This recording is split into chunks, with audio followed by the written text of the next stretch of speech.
Bonjour, bonjour mes amis, j'espère que vous allez bien. Soyez la bienvenue sur Auto Électricien.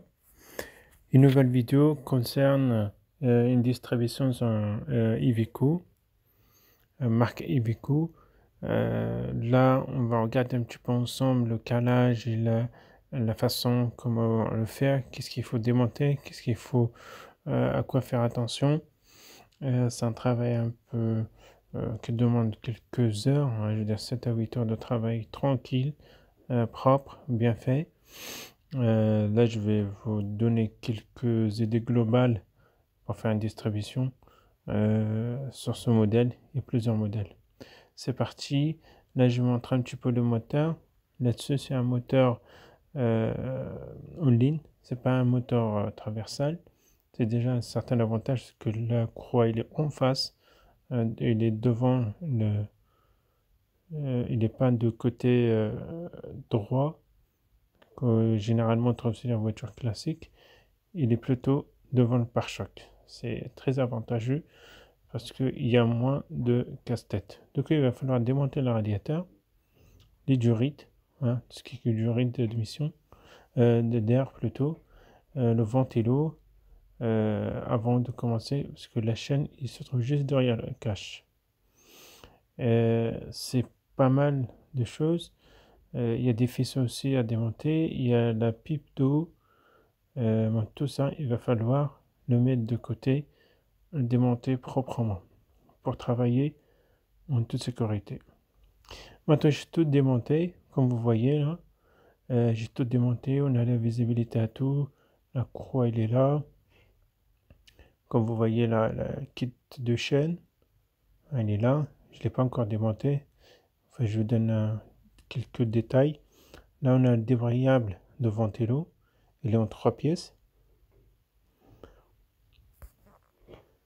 Ça, c'est le ventilo, ce qui rentre ici, ce qui fait tourner le ventilo de, de, de, de radiateur.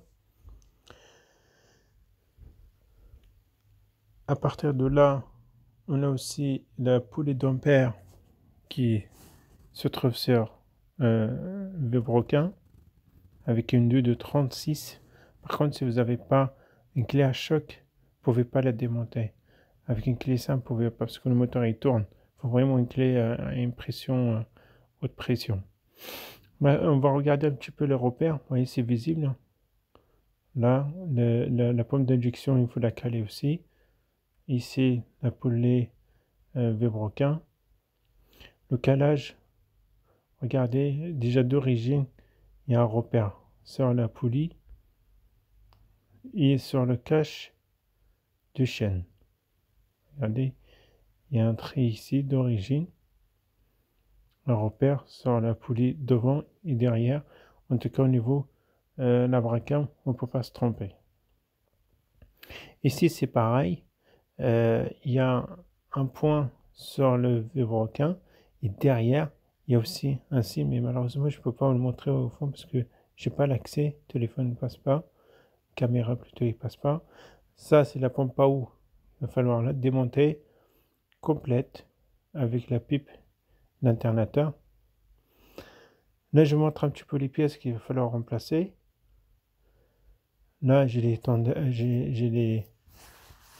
ici. J'ai la kit distribution, la croix, mais il ne faut jamais la plier, il ne faut jamais faire des mauvais mouvements. Là, on a la pompe à eau neuve. Vous voyez, la pompe à eau, c'est elle qui porte le tondeur. C'est vraiment spécial là-dessus.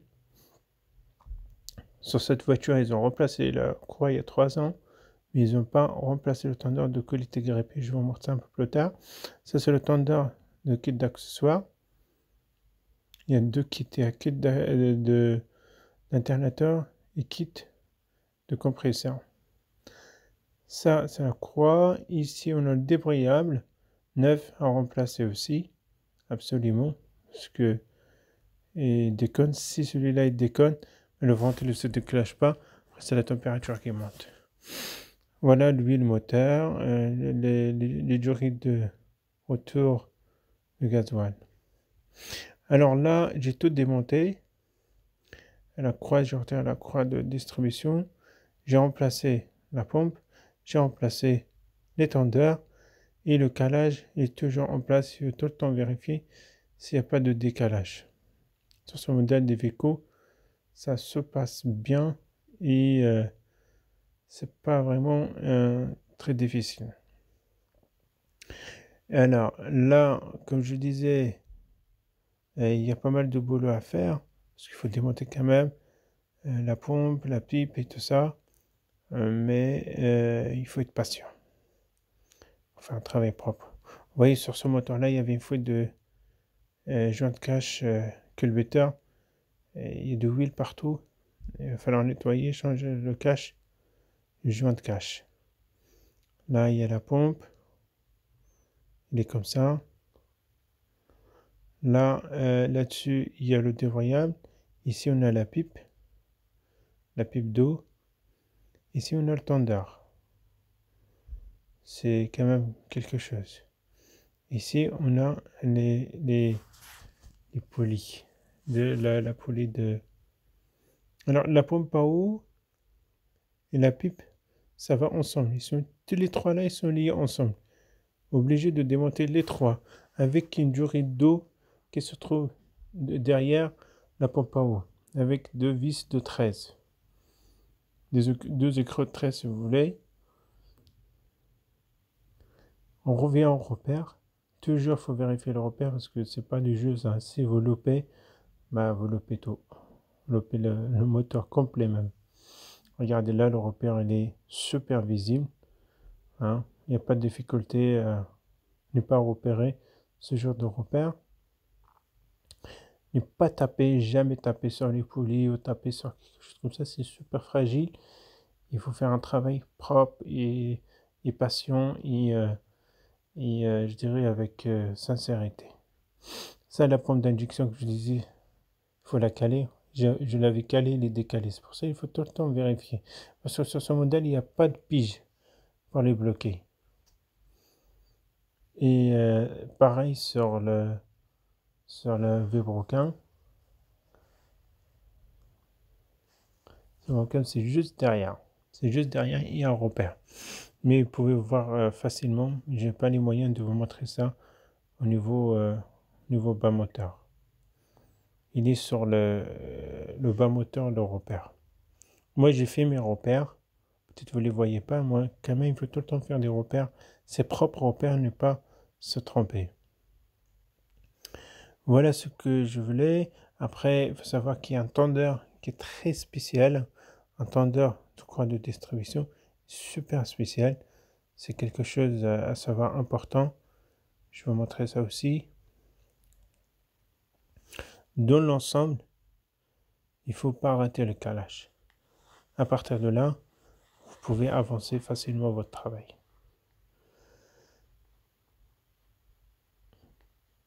Ici, la pompe, au niveau de la pompe à eau, comme je disais, il y a le débrayable qui va là-dessus. Hein, il y a aussi le tendeur qui se trouve juste en bas, à côté de la pompe d'injection. Le tendeur et l'internateur. Et la pipe d'eau, tout ça, ils sont liés ensemble de la même endroit. Ils sont tous liés l'un après l'autre. Malheureusement, ça demande de démontage. Comme vous voyez là, j'ai remonté le kit de distribution. J'ai remonté. Il y a un sens, bien sûr, il y a un sens. Il y a un sens de montage. Toujours les écritures, il faut qu'ils soient en face. Toujours, toujours, toujours. Là, j'ai remonté les tendeurs, croix, la pompe. Et le tendeur, il est là. Vous voyez comment il est, le tendeur. Il est super spécial là-dessus. C'est vraiment un truc à savoir important. Sinon, si vous ne tendez pas bien la croix, regardez, il doit être comme ça. À la base, lorsque je l'ai démonté, le tendeur, il était greffé. Je vous montre ça après. Il était vraiment greffé. Du coup, risquait vraiment de perdre le moteur. Regardez comment il est crêpé. Normalement, il devrait bouger de tous les sens. Il doit être comme un pesto. la tête, le bout de tête là, il devrait entrer, sortir et faire des mouvements au niveau tendeur. Malheureusement, il a été greffé le moment qu'ils ont remplacé la première kit distribution, ils n'ont pas remplacé la pompe, ce qu'il faut absolument éviter. Ils veulent voir faire des économies pour rien du tout. Voilà mes amis ce que je voulais vous montrer. Quelques repères, quelques informations importantes à savoir pour travailler sur ce véhicule. Après, n'hésitez pas à tourner le moteur après avoir effectué le remplacement. Tournez plusieurs fois avant de démarrer pour être sûr de ne pas faire une bêtise. Voilà, si vous avez besoin, n'hésitez pas de nous demander. On est là pour vous, soit pour des réparations ou d'autres infos. Nous sommes à votre disposition. On fait tous les travaux de notre savoir-faire. Voilà. Maintenant, j'aimerais vous montrer une voiture de haut de gamme. On va regarder ça ensemble. Voici une Ferrari 600 chevaux. C'est une bombe de bombe. Regardez-moi ça, l'intérieur. Juste ce qui est surprenant, c'est le bouton de démarrage, le start. Également, les rapports de vitesse. C'est des boutons air automatique et les mallettes. C'est juste derrière. Regarde, on va démarrer ça, on va attendre un petit peu le... Alors, je mets le contact. Hop. Après, on appuie.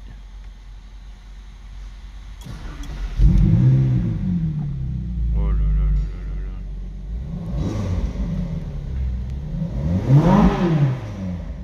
Oh non. Pour passer les vitesses, on a marche arrière. On appuie ici. Il se met sur la position arrière. Ici, automatique. Là, avec la mallette, on passe les rapports. Ah, c'est quelque chose. C'est vraiment quelque chose.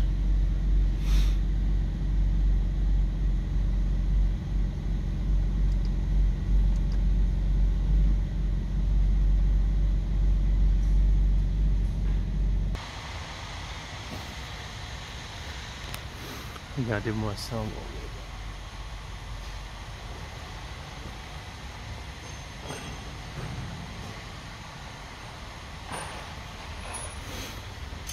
Avec les étriers jaunes et des disques énormes à vie. Apparemment ils sont à vie les disques, ils ne changent pas. Il n'y a que les plaquettes qui changent.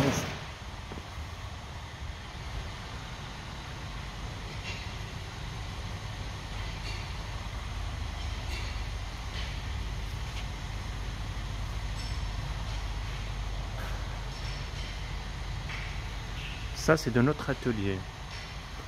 On a reçu ça hier. Pour un problème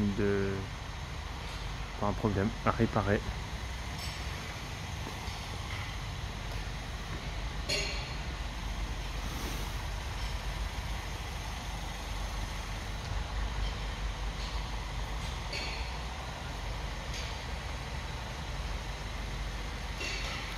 Alors ce qui est surprenant aussi, ce que j'aime beaucoup, c'est ça. C'est l'admission qui est visible de l'extérieur, vitrée. Regardez-moi ça. C'est un V10.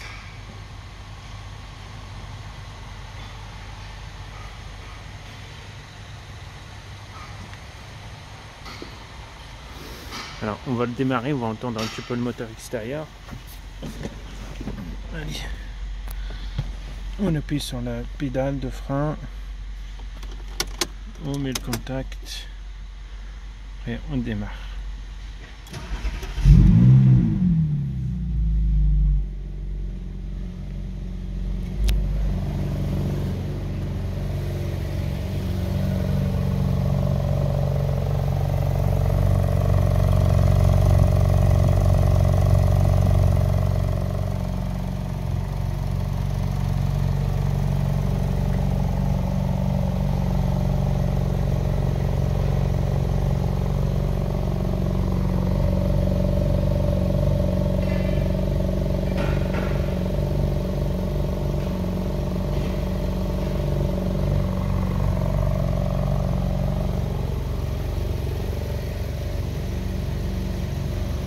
Ça c'est vraiment un couple, hein. C'est pour un couple, 2 personnes. Ce qui est mignon aussi, c'est les rétros. Je les trouve très mignons. Bien fait. Et ça également.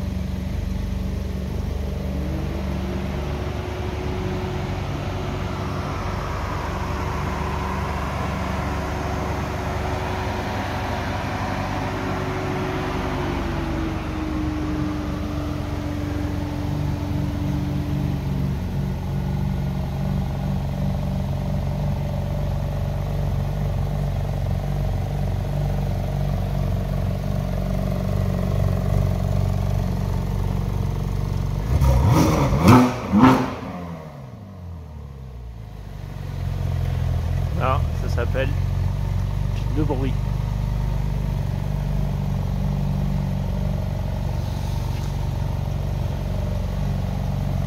Ah, franchement, c'est vraiment de la classe, hein. Mais vraiment c'est de la classe. Après, c'est pas une voiture d'habitude, c'est une voiture de, on dit, hein, plutôt pour le week-end. Et ça vaut quand même donner 150 000 facile. De l'intérieur.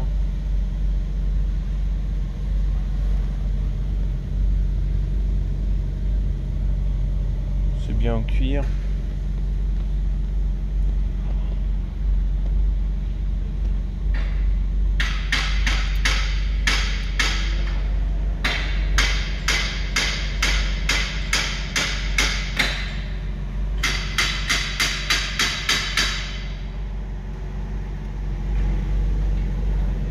Il y a des boutons, je sais même pas qu'on peut faire. Ça, sport, voilà.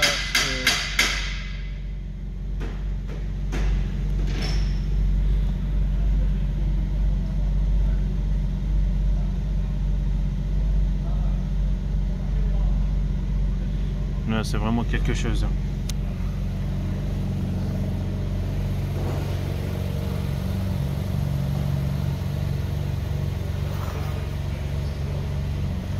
Regardez-moi ces énormes disques.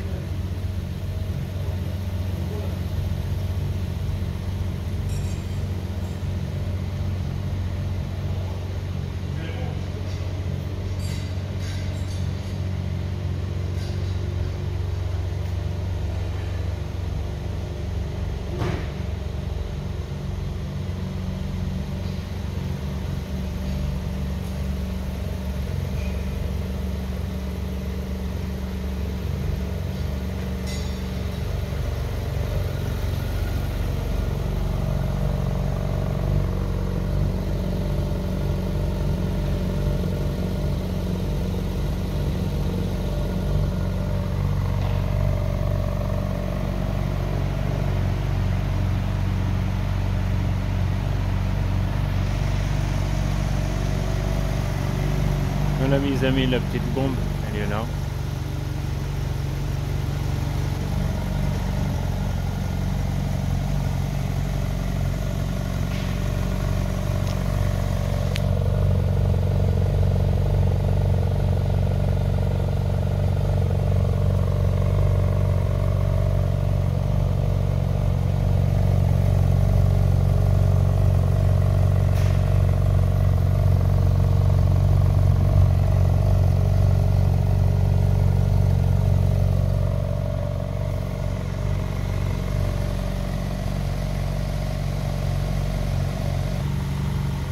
Voilà, maintenant on va partir à autre chose, on va regarder autre chose, ce qui est dans le showroom.